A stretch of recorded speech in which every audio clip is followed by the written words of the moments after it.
fois-ci, Stéphane. Oui. Et cette fois-ci, tu vas nous montrer le montage Parachute. parachute. Ta manière de faire les parachutes. Oui, tout à fait. Quand je dis ma manière, ce n'est pas présomptueux. C'est que quand j'ai commencé à monter des mouches, j'ai tout de suite bien aimé, même très aimé la mouche parachute ou la Klinkhammer. Donc j'ai vu beaucoup de vidéos de montage, de monteurs différents, et je n'ai rien inventé puisque j'ai épuisé chez chaque monteur, enfin, une partie de la façon que eux montaient leur propre parachute. Donc j'ai pris un peu à gauche et à droite ce qui m'intéressait et ce qui m'a rendu la vie plus facile pour la monter. Donc ça ne sera pas le montage que vous verrez par des monteurs scandinaves ou des monteurs des pays de l'Est ou des monteurs belges même. Ce sera un mix de tout ça. Donc pour commencer, ici on va démarrer avec un hameçon dry fly, donc hameçon mouche sèche, pour faire plaisir à mon ami Olivier, un BL 454 de chez Hens, donc qui est en taille 14, parfait pour un montage.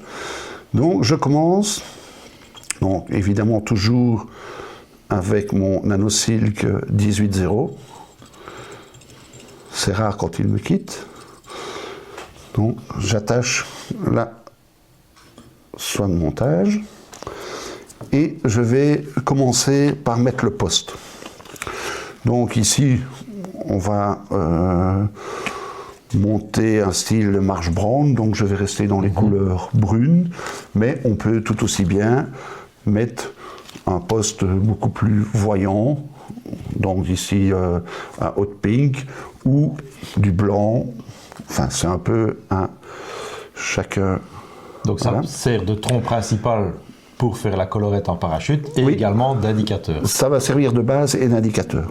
Par rapport à l'épaisseur, je vais enlever quelques fils parce que ça sera un peu trop volumineux. Donc, pour ma part, je prends mon morceau, je le passe par en dessous de l'hameçon, je le remonte et je vais le placer correctement sur l'hameçon, faire quelques enroulements horizontaux. Tu le places où? Très près de l'œillet? Non, je laisse au moins 2 mm pour pouvoir former le thorax par la suite. Donc comme c'est du NanoSilk qu'on peut vraiment tirer dessus pour bien le fixer, donc je vais faire quelques enroulements en croix, puis je vais faire la base. Donc du bas, je remonte sur le poste. Voilà. La hauteur dépendra de la taille de l'hameçon, mais en général 2-3 mm c'est largement suffisant. Voilà, je resserre bien. Voilà, mon poste ne bougera plus. Après, je vais aller plus ou moins jusqu'à la pointe de l'hameçon. Et là, on va fixer les cercles.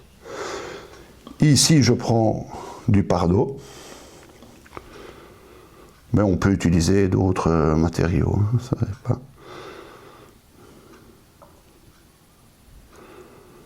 Voilà, je vais...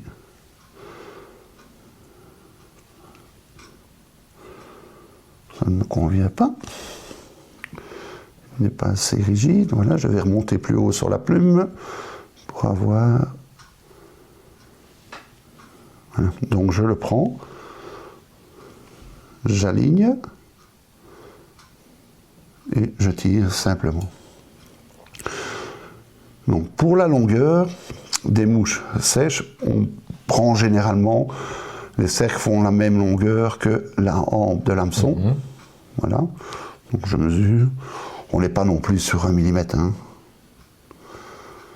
Ça reste...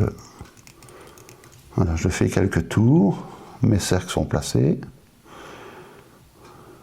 Voilà. Je les fixe et je reviens plus ou moins à la pointe.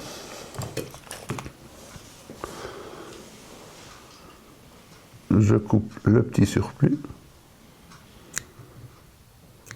Voilà. Voilà. Donc ici pour le corps, on peut utiliser toutes sortes de matériaux, du dubbing, du capoc, tout ce qu'on veut. Mais pour que ce soit un peu plus réaliste, j'aime bien utiliser le substitut de Condor en diverses couleurs selon la mouche que je veux monter. Donc on a les couleurs évidemment de base qui ressemblent, qui se rapportent le plus aux insectes qu'on rencontre, donc gris, brun, olive, un peu plus jaune, ou pour les mouches de mai, vraiment jaune.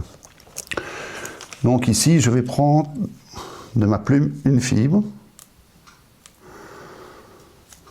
Voilà, je l'ai. Je l'arrache. Et je vais la fixer par la pointe sur l'hameçon.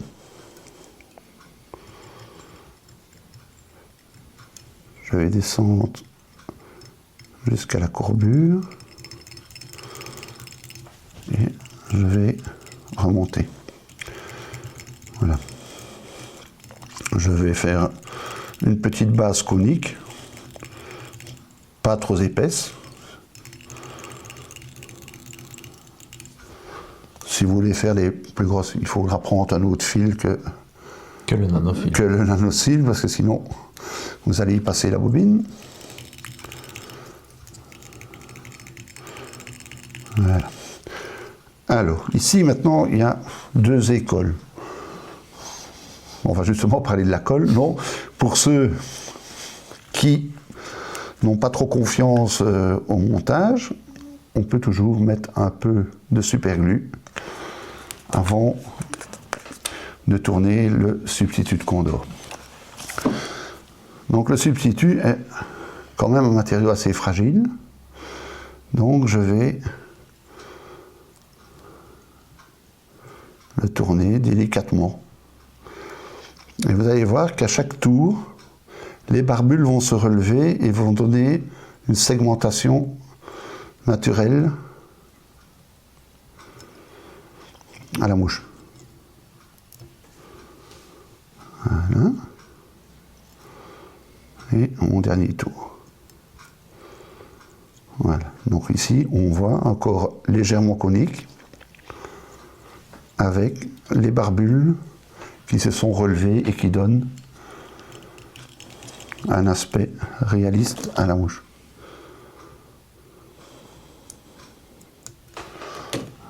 Voilà. En fait, quand on enroule le substitut de Condor, on repasse sur la partie qui est déjà mise. Donc ça consolide normalement la mouche, mais certains préfèrent qu'on met un peu de colle, donc c'est pour ça que je l'ai fait ici. Ça étant fait, on va procéder à la première partie du montage de l'aile. Donc pour ce genre de mouche, surtout si vous en faites beaucoup, je vous conseille d'utiliser des saddles. Donc des saddles, ici, voilà, saddle tout simplement. Il y a plusieurs tailles, donc le plus important c'est d'avoir un saddle qui va correspondre à la taille de votre hameçon. Donc pour ce faire, on prend, je vais montrer comment je mesure, je regarde, et si les pointes arrivent à la courbure de l'hameçon, ou juste un peu avant, il est à la bonne taille. Donc il ne faut pas trop dépasser, et il ne faut pas non plus que ce soit trop court. Tout ça pour assurer une très bonne flottaison. Petite astuce pour tout le monde, il y a moyen d'avoir deux flottaisons différentes. Je m'explique. Selon la façon dont on va attacher la plume, on va avoir celle-ci qui va se positionner avec les fibres qui vont légèrement monter vers le haut. Ce qui va permettre à l'hameçon d'être totalement dans l'eau. Et voilà, le corps flottera, on aura vraiment l'imitation naturelle. Certains préfèrent l'inverse. Donc on passe la plume et que ça donne un effet pour un peu assurer une plus haute flottaison, mais l'hameçon alors aura tendance à sortir et le corps sortir légèrement de l'eau. Donc moi, comme je préfère ainsi, ça va être très simple. Toutes les plumes, quel que soit leur coloris, ont un aspect brillant et un aspect mat. Donc on voit que la plume aussi a une forme, donc si je la mets droite, de petit toit. Donc pour avoir mon effet dans ce sens, je vais un peu nettoyer la plume et l'attacher avec le côté brillant vers moi. Donc le côté mat vers le haut. Voilà. Voilà, j'ai le côté brillant vers moi. Attache. Et là, je vais la coller au poste, comme ceci, et la fixer sur la base qui avait été auparavant construite.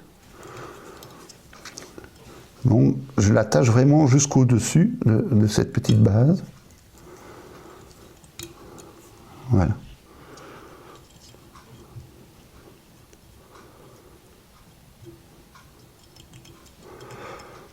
Ceci étant fait, on peut colorer légèrement la base pour enlever ce blanc. Surtout si on met du fuchsia. On verra en dessous du fuchsia, donc ce ne sera pas... Donc ici, je colore un peu. On va faire un thorax.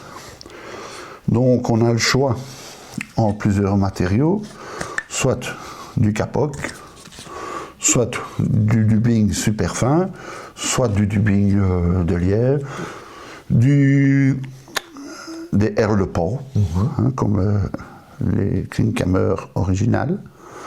Voilà, donc ici je vais prendre du super fin, je prends une légère fibre, il ne faut pas en mettre beaucoup.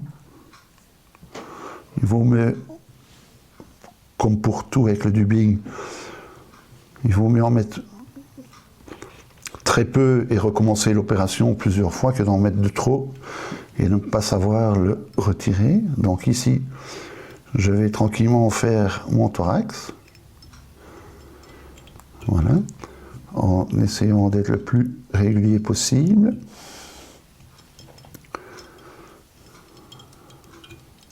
Voilà. Et je vais faire 3 demi-clés.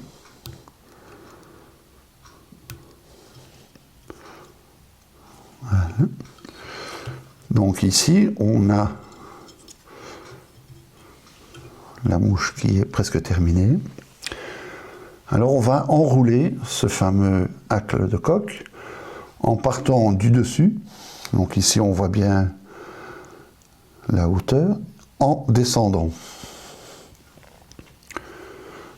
Voilà, donc, il ne faut pas hésiter à tirer dessus, bien le tendre.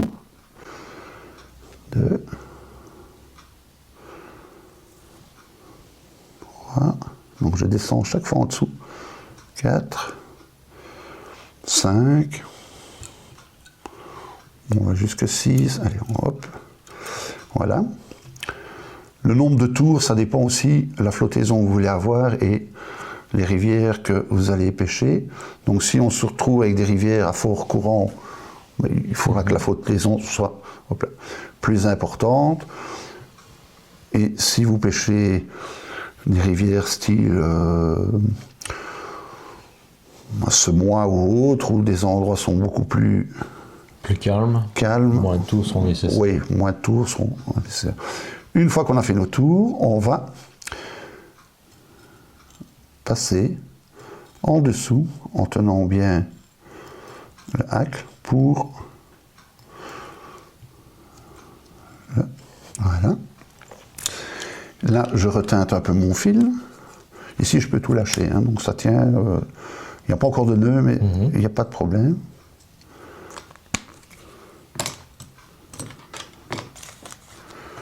Je reprends la double clé et je vais revenir faire 5 demi-clés. Là, je vais couper les fils. Je vais couper des fibres de la plume qui sont un peu hirsutes. Voilà. Je pense que là, il y en a toujours une ou deux qui ne sont jamais... Voilà. Bon, ici, on voit bien que le pompon est un peu trop haut, donc je vais le couper en le biseautant.